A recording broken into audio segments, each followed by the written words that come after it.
செய்கிறது எப்படின்னு சொல்கிறேன். ஃபஸ்ட் நான் எண்ணெய் ஊற்றிட்டேன் ஃபஸ்ட்டு. இப்போ கடுகு போடுவோம், கருவேப்பிலை போடுவோம், பெருங்காயம் தூள் போடுவோம்.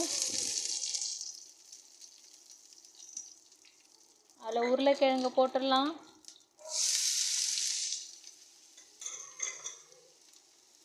கடுகெல்லாம் வெடிச்சிருச்சுங்க. ஆல்ரெடி சூடாக இருந்தது எண்ணெய். இப்போ மசாலா போடுவோம். மிளகாத்தூள், காஷ்மீரி மிளகாத்தூள், மஞ்சத்தூள், உப்பு போட்டுடலாம். நல்லா கிண்டி விடுவோம்.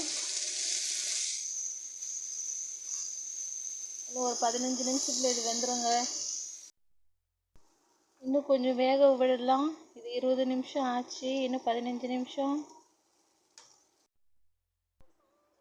பொட்டேட்டோ ரெடிங்க.